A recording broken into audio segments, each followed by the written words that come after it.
দিনক্ষণ যতই এগিয়ে আসছে বাড়ছে তৃণমূলের দাদাগিরি। বহরমপুরের পর এবার ক্যানিং পূর্ব বিধানসভার জীবনতলায় বিরোধীদের উদ্দেশ্যে তৃণমূল পঞ্চায়েত প্রধানের প্রকাশ্যে হুমকি ঘিরে চাঞ্চল্য তৈরি হয়।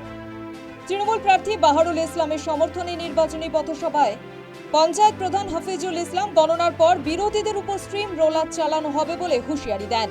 শওকত মোল্লা ঘনিষ্ঠ নেতার হুঁশিয়ারি নিয়ে উদ্বেগ প্রকাশ করেছেন ওই কেন্দ্রের বিজেপি প্রার্থী অসীম সাপুই। এখানে বেঈমান বিশ্বাসঘাতকতা করে খলতে নল চালাবার চেষ্টা করছে। আমাদের 29 তারিখ ভোট এবং 4 মে গণনার সন্ধ্যার পর থেকে তাদের উপরে স্টিম রোলার চলবে। আমরা খোলা আকাশের নিচে বলে যাচ্ছি। ক্যানিং পূর্ববাসী সবাই চায় যে গণতন্ত্রের পুনঃপ্রতিষ্ঠা লাভ করুক এখানে, এবং যারা বা যে সমস্ত অ্যান্টি সোশ্যাল এই রকমভাবে বিরোধীদের উপরে শাসানি বা চোখ রাঙাচ্ছেন তাদেরকে আমরা ভারতীয় জনতা পার্টির তরফ থেকে সাবধান করছি। ভোটারদের হুমকি দেওয়ার অভিযোগে বহরমপুরে তৃণমূল কর্মী রাজু মণ্ডলকে গ্রেফতার করেছিল পুলিশ।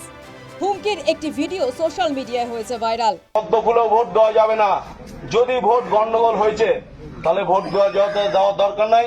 বাড়িতে আমি রসগোল্লা ছানাবড়া পাঠিয়ে দেবো।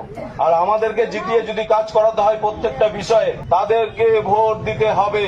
তারই ভিত্তিতে গ্রেফতার করা হয় তাকে, কিন্তু ব্যক্তিগত বন্ডে শনিবার তাকে ছেড়ে দেওয়া হলে দেখে নেওয়ার হুঁশিয়ারি দিয়েছেন তৃণমূল কর্মী। বলবে রাজু কিছু বলবে? যা হবে 23 তারিখের পর, যা কিছু হবে 23 তারিখের পর।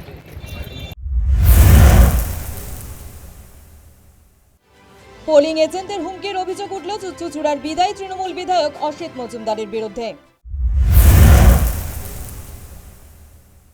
আমাদের পোলিং এজেন্ট হবে, শুধু খেয়াল রাখবেন আঙুলটা কোথায় যাচ্ছে, আঙুলটা নিচে আসছে না আঙুলটা উপরে যাচ্ছে। আমার 361টা বুথ, 361টা বুথে প্রতিটা বুথে ঘাটের উপর জেলা ফুল পথ পথ করে উঠবে। বীরভূমের দুবরাজপুরে তৃণমূলের বিরুদ্ধে উঠল দাদাগিরির অভিযোগ। বিজেপি প্রার্থী অনুপ সাহাকে ঘিরে ধরে বিক্ষোভ তৃণমূল কর্মীদের একাংশের। ঘটনাটি ঘটেছে ঝিরুল গ্রামে। আজকে প্রচার চলছে লোবা অঞ্চলে, আমরা প্রত্যেকটা জায়গায় যাচ্ছি। ব্যাপক সারা মানুষ ভোট দিতে চায়, তৃণমূলের নেতাকর্মীরা ভয়ে রাখতে চায় মানুষকে, আর আমরা চাই ভয়মুক্ত সমাজ করতে। পশ্চিম মেদিনীপুরের কেশপুরে দলীয় পতাকা লাগানোকে কেন্দ্র করে তৃণমূল বিজেপির মধ্যে সংঘর্ষে উত্তেজনা ছড়ায়। বিজেপির অভিযোগ, তাদের দলীয় পতাকা লাগানোর সময় তৃণমূল আশ্রিত দুষ্কৃতীরা খুলে দেয়। এই নিয়েই দুপক্ষের মধ্যে বচসা থেকে সংঘর্ষ বাধে। আহত হয়েছেন 3 বিজেপি কর্মী। এলাকায় বাড়ানো হয়েছে পুলিশ, রয়েছে কেন্দ্রীয় বাহিনীও। আমি কলাগ্রাম গিয়েছিলাম, ওইখানে এক বন্ধুর বাড়িতে নিমন্ত্রণ ছিল। তারপর থেকে ওইখানে পতাকা বাঁধা হচ্ছিল, ওইখানে আমি দূরে দাঁড়িয়েছিলাম। ওরা কোনো কথা না শুনে এসে দেখলাম প্রথমেই আমাকে মারতে চালু করে দিয়ে। ওই তৃণমূল।